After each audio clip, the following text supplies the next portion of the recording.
EA Origin security flaw exposed, and more coming up on today's episode of the latest in tech news.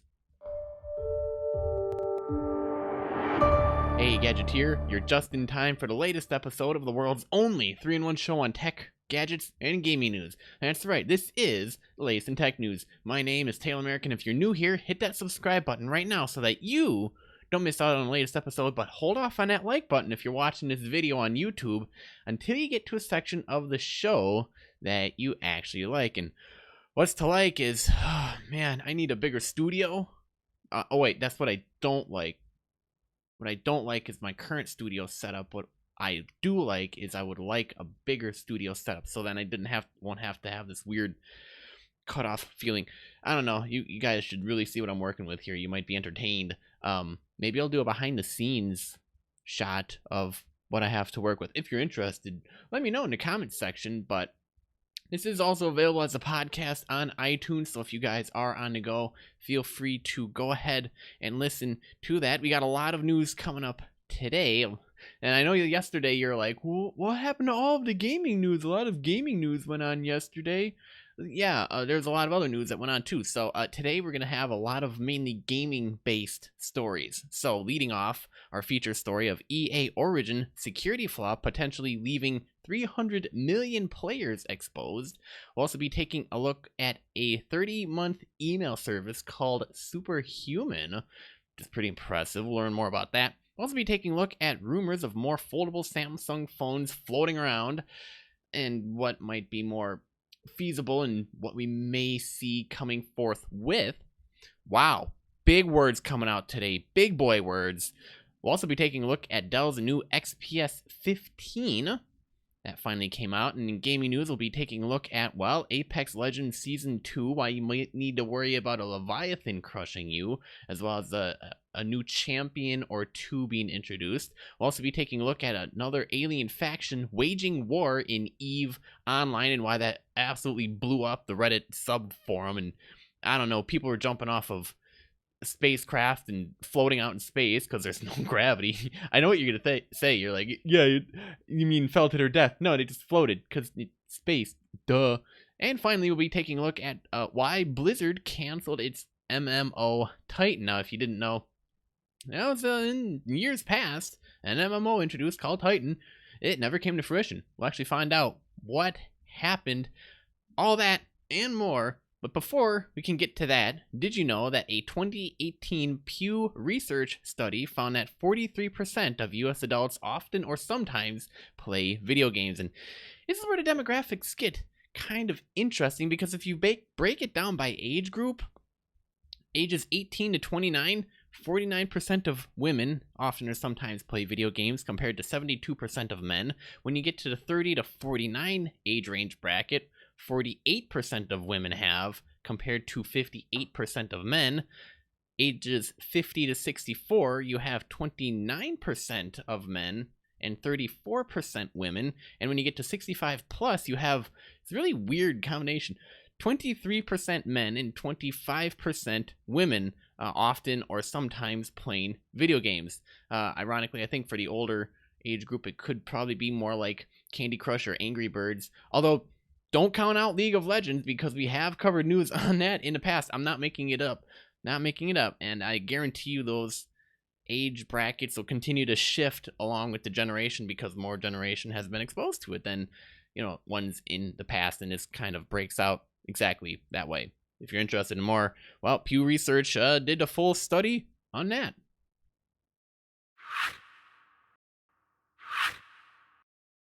Moving right along to today in tech history, being that today is June 27th, 2019. On this day in history, in 1995, Spyglass goes public. World Wide Web software producer Spyglass Inc. went public the year after it had begun distributing its Spyglass Mosaic software, an early browser for navigating the web. Now, you might be wondering to yourself, Spyglass? Never heard of them. Right. With previous year's earnings at $7 million, Spyglass was founded by students at the Illinois Supercomputing Center, which also inspired Netscape Communications Corp. And Mosaic kind of just blended in the companies as time went along, so now you know what happened there. Also, on this day, In 1972, the iconic video game company Atari is founded by Nolan Bushnell and Ted Dabney. Their first video game, Pong, was the first commercially successful video game and led to the start of the video game industry. In 1977, Atari's video computer system, known as the VCS, and later the Atari 2600, popularized the home video game market. Before the video game crash of 1983, Atari was the fastest growing company in the history of the United States at the time, and the brand was synonymous with video games. All those who have enjoyed video games, whether we started playing in the 70s, 80s, or just the last few years, should take a moment to reflect on the company that single-handedly spawned the video game industries we so cherish today. Propose the best way we do this is to, well, stop what you're doing after this show and play a video game in its honor. Well, because Atari's still around, and rumor has it, some stuff might be coming back. So, with that out of the way, let's head on to today's feature story. Alright, so, EA Origin. You love it, you hate it. Some of you might hate it more than love it, and some of you might be saying, why in the world do we need another program? This is what's going to happen for like the next 10-15 years. I guarantee you everybody and their grandma is soon going to have a software platform. But EA Origins is one of the many different platforms for distributing games and features such titles as Dragon Age, The Sims, and Battlefield. Unfortunately, the large user base makes the platform a target for security breaches. EA patched the issue, although this flaw left as many as 300 million user accounts exposed to hijacking. Instead of gathering usernames and passwords, the exploit would have allowed hackers to break into accounts using single sign-on tokens instead. Now, these access tokens function similarly to passwords, allowing players to access their accounts using generated codes, but this isn't the first instance of such a vulnerability. Check Point discovered a similar issue in Fortnite earlier this year, but don't worry, it doesn't appear that it was a vulnerability, not a confirmation of a breach. EA was alerted to the critical vulnerability before it could be exploited by malicious actors. So, yeah, looks like they just bit the bullet here. In case you were worried, oh no, was it exposed? Well, rather than going and finding out that you did an oopsie and then having to clean up the mess, it's usually great to go, oh look, we found something that could have been a problem and fix it. So good job, EA. I guess I'll give you credit for this one, even though you could actually tell your game studios to do a little bit better when it comes to releasing games. EA, yourself too, you could stop with the microtransactions, but outside of that, thank you for catching this problem that could have been a bigger problem and deciding to go and fix it. So let's see, cyber researchers at CyberInt and Checkpoint took over inactive Microsoft Azure URL eaplayinvite.ea.com. Researchers turned the innocuous domain into a phishing trap. Players were much more likely to trust the EA domain link in documentation. Code in the website allowed the researchers to steal access tokens intended for the EA servers and divert their information to the researchers. The account's now compromised. CyberInt and Checkpoint contacted EA in mid-February about this security flaw. EA found it, declared it, fixed the issue in a span of 3 weeks, before it obviously became a problem, and the director of game and platform security, Adrian Stone, gave a statement to CNET regarding the issue. They said, protecting our players is our priority as a result of the report from CyberInt and Checkpoint. Don't worry, they're working on the behalf of the security. We engaged our product security response process to remediate the reported issues. I love how you could have just said we fixed the problem, but I understand you have to say things correctly so that you don't get yelled at later for saying the wrong thing. But your quick takeaway from this, guys, is always use options like two-factor authentication if it's available. If you haven't, well, just wait. You'll learn it the hard way. Usernames and passwords are no longer sufficient in this day and age to protect your accounts, and it's a lot harder for users to get your phone and exploit it that way. So keep that in mind. I don't know. What do you guys think about this whole entire issue? Could it have been a lot worse? Are you glad EA decided to do the right thing here and fix it? Do you wish EA would just fall down a hole and forget it ever existed?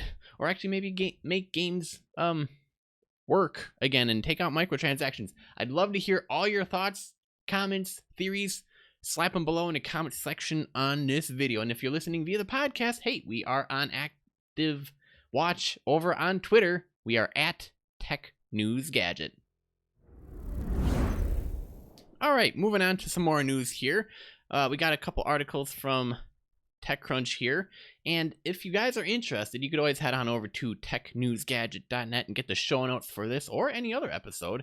You can hit the article links and read them for your own reading pleasure, but yeah, a $30 per month email service capturing the adoration of investors and founders in Silicon Valley is perhaps an unsurprising story in a subscription-obsessed landscape, yet we're only now hearing about the stealth Y startup Superhuman capturing investor money. You want to know how much? To the tune of $260 million valuation.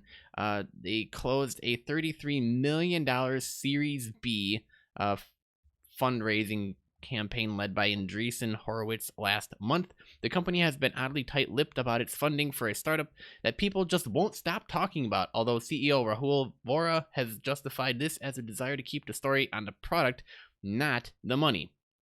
See, Superhuman has little need for a marketing budget when every VC's Twitter is spreading the gospel of luxury email. See, the startup has seemed to grow at its own pace. The service members frequently reference the 100,000 plus people on the waiting list to pay for the email app, though the company seems most intent on growing by word of mouth referrals, which allow you to hop the line.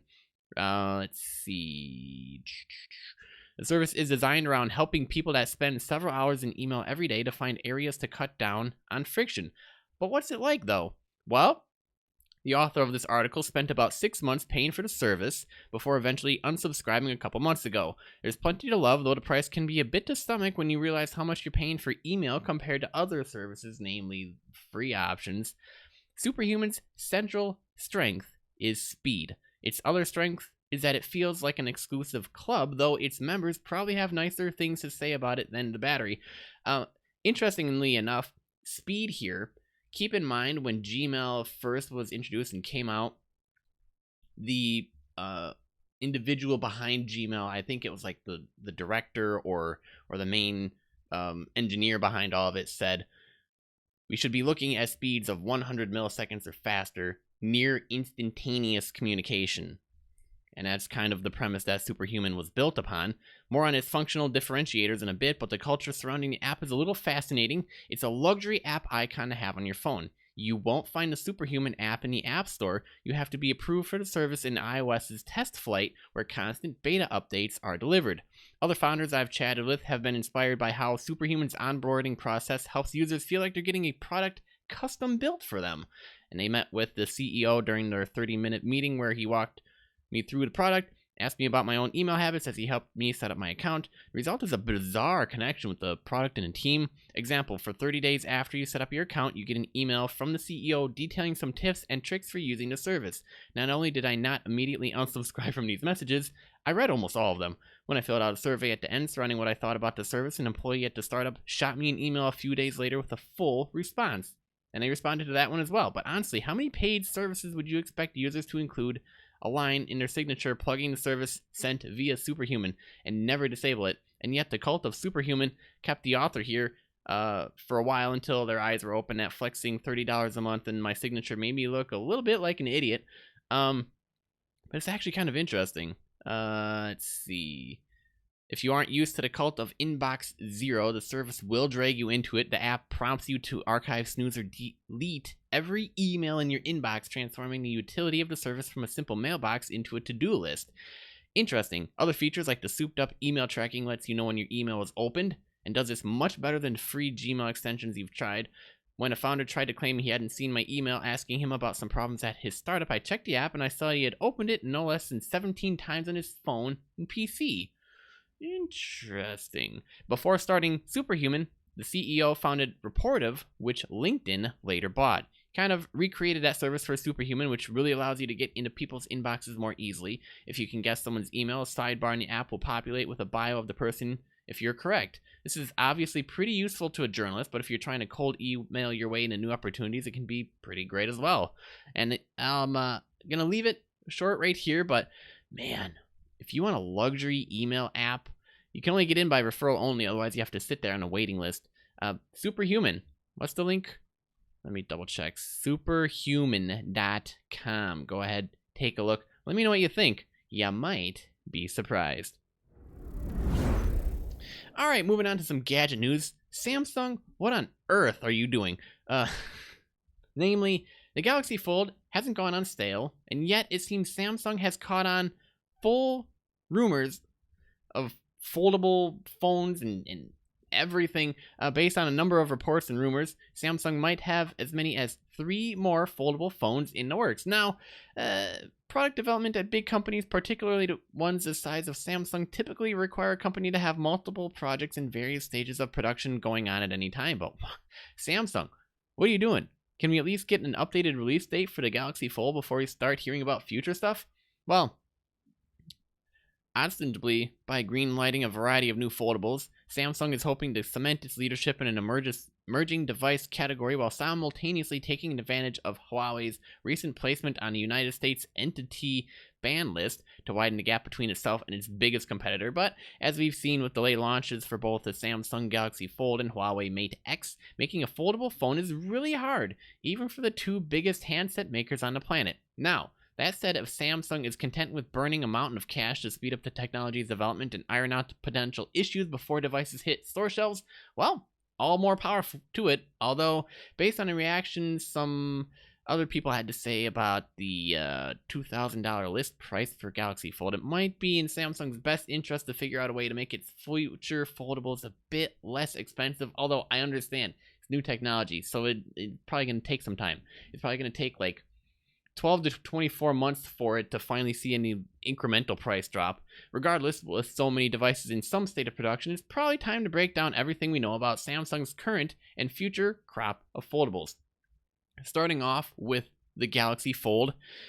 So, we're waiting for a revised launch on that one. Most of the display problems have been ironed out, and the Galaxy Fold is ready to hit the market, according to Samsung Display Vice President Kim Seong-cheol told attendees at a recent industry event. Previous reports indicated that as part of its efforts to address the Fold's durability concerns, they increased the size of the protective film, which should make it harder to accidentally peel off and damage it. So hopefully that should figure it out. Number 2 is a razor-like clamshell foldable. Interesting. Rumored currently with Motorola working on that one. This week, a new report out of South Korea claims that Samsung is working on its own foldable clamshell device with a slightly larger 6 to 7-inch screen that could enter mass production as early as this November. Interesting, with this rumored model sporting a 6.7-inch screen compared to the 7.3-inch screen on the Galaxy Fold, it might be a bit cheaper here. Also, number 3 is a Huawei Mate X clone. So we're waiting more about that one. Could happen as soon as this September. If true, this would allow Samsung to offer 2 different types of foldable phones in the West, where Samsung will have much easier time getting past tariffs and various governmental policies. This move could really limit the global appeal of at least Huawei's brand and their brand of foldable phones. And then they decided to go, hey, what about the Galaxy Fold 2? Well, they're working on a successor to the Galaxy Fold featuring a larger 8-inch screen and S Pen integration. Let's see, it could be available, according to the article, sometime early next year. Samsung could have a truly compelling foldable on the market before long. Hopefully it's able to increase the size of the Galaxy Fold 2's cover screen by making the interior screen bigger. It would also have more room to increase the size of its exterior screen, and not using the additional space on the outside of the device to its fullest would be a big mistake. And then there's the dreams of a, interestingly enough, rollable phone. And we're looking at an image of it on the screen, a rollable phone. Where, like, okay, let's see if I can indicate it this way. You have this, and you go pull up, and it rolls out. Interesting. I was demonstrating on an iPhone. If you are listening to the podcast, you probably just missed it. Head on over to youtube.com/TechNewsGadget. But as far as a rollable phone, it only exists in the form of a patent application, but it is clear Samsung is planning to do more with its flexible screen tech than just make phones that fold in half, by making a phone with a screen that can be extended simply by grabbing opposite sides of the phone and pulling. Samsung will be venturing into really interesting sci-fi territory. Won't be easy, but what if they could pull it off? Could I see sometime in the future somebody pulling out a phone like this and going, yeah, interesting. So let me know what your thoughts are in the comment section down below. Always interested. Man, this could bode well for us consumers. At least, well, drooling about right now, waiting until who knows when. Alright, you computer fanatics, I know you guys like talking about computers, so do I. Well, Dell's new XPS 15 is out. It comes with a 4K OLED screen, and the nostril cam that people were worried about in previous editions is no more. They finally refreshed the XPS 15 2-in-1 laptop. Dell's one of the most notable changes upgrading this model is the placement of the webcam. It's now shifted up above the screen where it should have been, quite frankly, all along, instead of near the hinge. And why did you, Dell guys? They're probably like, where should we put the webcam? Let's put it down here. Okay, so jokes aside, prices for the XPS 15 start at $1,099, and all 4 of Dell's configurations include a 9th gen Intel processor, fast M2 SSD, NVMe storage, and a 97 WH battery. Wow, I don't know. Now, but if you're more of a power user, they do have a, well, $1,500 model built with a more capable Intel Core i7-9750H CPU and a dedicated NVIDIA GTX 1650 graphics card, but don't consider it too much of a dedicated graphics card, guys. These specs put it in line with an entry-level gaming laptop, but if you really want the power and not the lag that goes along with it, or overwhelming your poor computer and having it become sluggish, this is why you get a dedicated graphics card, not built into the... Anyways, you guys should know the difference. I shouldn't have to explain what the difference between a onboard graphics card and a dedicated memory graphics card should be. But they do have a high-end configuration that has a 4K OLED screen and is one of the few Windows 10 laptops to feature one. Now, if you like to watch Netflix or just want to see deep blacks and other colors displayed accurately no matter what you're doing, well, it can display it in 100% of the full DCI-P3 color gamut. But the price might be a little bit difficult to swallow, but it might be worth an investment, especially if you're looking at paying between $1,900 and $2,000 for this laptop. However, given that its specs largely match the $1,500 configuration, it won't stretch as far as you're going to say looking to game, as its native 4K resolution. So if you're interested for that, well, there's HP Spectre X360 laptop, which can be customized with a 4K OLED screen. But it depends, the trade-off. If you want Dell for the brand, if you want the XPS 15 because you like the upgraded version, if you're happy because you finally get the webcam that you wanted, well, you might get all that and more. Plus a trackpad that's actually worth using thanks to Dell's Windows Precision drivers, and finally getting them to work. So, yay! Alright, on to some gaming news. A Leviathan might crush you in Apex Legends Season 2. Now, they released a Season 2 trailer in which we get to see upcoming new character Wattson and an EMP exploding in Kings Canyon. Leaked trailers on Reddit, but have been officially released by Respawn now, reveal that even more changes are coming to the game when Season 2 launches on July 2. Over the last month, Respawn and EA have shared pieces of the information that appeared in the now official and leaked trailer. Flyers, a Season 2 dragon-like beast, were hinted at during E3's EA Play and appeared in the game about a week later. Since then, Respawn has shared some of the other Season 2 additions, like a new weapon, new hop-ups, and changes to airdrops. The officially released trailer is animated and narrative-focused, showing familiar faces like Mirage, Bangalore, and Octane fighting it out. Midway through the trailer, an EMP goes off, and we see upcoming character Wattson react to it. The EMP topples a large tower, and we see Wattson shock a down Octane to revive him. A horde of flyers appears, and then we see a Leviathan, which usually stands in the water off the game's island, stomping across the map. Interesting. Let's see. The leak trailer also shows a closer look at Wattson's power. case you're interested, Watson and her abilities were revealed at EA Play. She can place an electric fence that damages enemies, and her ultimate is a defensive pylon that recharges her and her team's shields and blocks grenades. And in that trailer, you get to see her powers in action. We get to see how her electric fence damages an enemy who slides through it. And what appears to be a finishing move shows an electrified Gibraltar exploding when Watson touches him.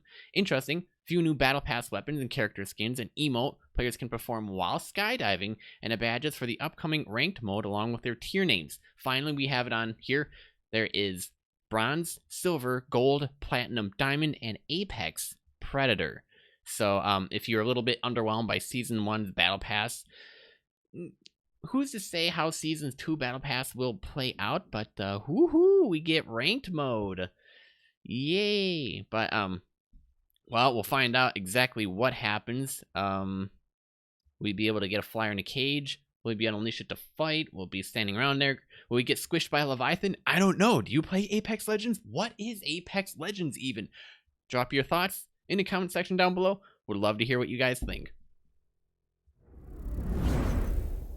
Alright, speaking of surprising things to happen, another alien faction is waging war in EVE Online, and I love it. Every time you get a company who has its player base settle into the norm and kind of be comfortable with how things are going, I gotta say, to start off, Blizzard does this brilliantly with World of Warcraft, and they've done so for quite a long time. I also like what Fortnite did, albeit they keep doing it in a lot shorter gaps to keep the player base engaged and interested in playing and everything. But EVE Online has been a game that's been around for quite a while. I've played it myself on and off numerous times. I've never actually gotten to the part where I could have a whole fleet or armada following me around. I really wish I could, because EVE Online, graphics-wise, worth drooling over. If you guys want some sci-fi, space, travel, shoot 'em up, have some fun out on missions in space with a whole Star Trek-y kind of feel to it. But not exactly, because Star Trek Online has their own game. But outside of that, EVE Online has been a very standard company game, and they decided to do something that, let's just say that all players are in a panic right now. If you've been playing EVE Online or are familiar with EVE, across the game, player-controlled facilities are under siege by powerful NPCs known as drifters. Drifter vessels have been in the game for years, but they've never attacked player structures in an organized force before. Developer CCP has not confirmed whether this is an intentional part of the recent Invasion expansion, perhaps an anomaly, although it seems to be a little bit more disconcerting because they seem to be grouping up and strategically knocking out players' bases as they go, kind of decimating things as they go. Apparently the Reddit thread couldn't handle it anymore, and they said, stop! Everybody keeps sending in the same requests of what the heck's going on. So, guaranteed shocks throughout the entire player base here. Drifters pilot battleships more powerful than almost anything that players have access to. Which explains why. You can't beat them. They just decimate you from incredible range and nearly impenetrable defenses, weapon systems capable of shredding players' ships in seconds. Normally, drifter battleships are found in small groups in PvE-focused areas, guarding treasure and precious materials. Occasionally, a single drifter battleship can be found roaming around, looking for unsuspecting players. Now, the drifters seen today are swarming in unheard of numbers, up to 20 or 30 at a time. They're roaming through player-controlled space, engaging everything they find in their path. And it looks like we got some images here of them opening fire on a space station. Reports are still coming in, but so far nothing seems safe from the drifter incursion. Players' vessels are being destroyed on site. Players are reporting that the drifters are even shooting their escape pods, something that most NPCs in EVE Online aren't even capable of doing. The drifter fleets are also engaging player-controlled space stations all over null security space. Hundreds of structures across the EVE map have been attacked today, including some of the most massive Keepstar class battle stations, largest structure able to be built by players. So, yeah, they overwhelmed Reddit and Twitter. They were complaining, and everywhere else. Some players welcome the AI threat to entrenched player empires, which they feel are too powerful for other player groups to overcome. Other players are angry that the drifter NPC threat is interfering with actual players making war on one another. Initially, players were not certain whether or not this new erratic behavior presented by the drifters would result in the destruction of player-owned space stations or not. However, recent reports have come in that at least one structure has been completely destroyed by the drifter menace. There's no warning issued to players leading up to this massive change in AI behavior, leading to speculation about the nature of the drifter incursions. Some players are wondering if this activity is an AI bug introduced during the invasion expansion, but they've been vague on it. The next few days will reveal whether or not EVE is seeing the dawn of a new era of NPCs fighting an active war against players. Is this interesting enough to maybe get you back into EVE Online? I don't know. After reading this article, I'm actually kind of interested. Maybe I want to go back to EVE Online. Although I've kind of been taken to Rebel Galaxy currently. I've been playing that game. I got it for free, and I'm enjoying it so far. I get to fly around a spaceship, and I have a mercenary following me around, and he hasn't died yet, which I guess is a good thing, and I guess he just follows me until he dies or I fire him. I don't know. He's worth the money I paid him. So, I don't know, this may just get me back to EVE Online, but yeah, what do you guys think? Love to hear your thoughts. Let me know on Twitter, at TechNewsGadget. So, yeah, hopefully we'll figure out what's going on EVE Online. And finally, well, why did Blizzard cancel its MMO, Titan? Well, we finally got an answer. The co-founder explains, at least, so much as we know, World of Warcraft developer Blizzard says it cancels roughly 50% of the games it develops, and among its best-known cancellation examples was the MMO known as Titan. Elements of that game were eventually turned into what became Overwatch, but we now have some new insight into why Titan was never released. Blizzard founder Mike Morhaime, who recently left the company, spoke about the project during the Game Lab convention in Barcelona this week. He said it was planned to be a next-generation MMO, but it proved to be too ambitious. We failed to control scope, it was very ambitious, it was a brand new universe, and it was going to be the next-generation MMO that did all sorts of different things. It had a different mode. You're sort of building two games in parallel, and it really struggled to come together, so Morhaime kind of decided at that point that to just not go through with it, and ironically, Overwatch was born out of the ashes of Titan, and while greenlighting that game was one of the best decisions we ever made, we took something that wasn't going to ship for a very long time, might never have shipped, and turned it into an awesome game. Overwatch game director Jeff Kaplan, who worked on Titan, remarked, "We failed horrifically in every way that a project can fail. It was devastating." Now, for those of you who don't know, Titan was officially canceled in 2014, and at the time, Morhaime stated, "We set out to make the most ambitious thing that you could possibly imagine, and it didn't come together." As for why it was canceled, Morhaime said that Blizzard really didn't find the fun, didn't find the passion. And, yeah, for those of you wondering, the latest project that Blizzard canceled was a StarCraft first-person shooter, according to a report. Blizzard reportedly scuttled the project, which was said to be in development for 2 years so it could focus on Diablo 4 and Overwatch 2, which are probably better decisions. So, yeah, in case you're wondering what happened to Titan, well, we finally have our answer. But I'm kind of glad that they did, because usually born from the ashes of that comes something better, and we got Overwatch from it. So there you go. At least you guys can enjoy the fruits of the labor, because it wasn't fruitless. A new game came out of it. And with that, that wraps up this episode of the Latest in Tech News. Thanks for tuning in, guys. New episodes every weekday. Latest in Tech News can be found on every major platform, including Apple, Spotify, Google, YouTube, Stitcher, Overcast, and more. Now, if you enjoyed this episode, be sure to let us know by clicking that like button down below and by leaving a comment. Also, double check that you are subscribed so that you don't miss out on the latest news. I'm your host, Taylor Merrick, and remember, for the latest in tech, gadgets, and gaming news, visit TechNewsGadget.net. Pretty much keep being awesome, guys, and I'll see you on the flip side.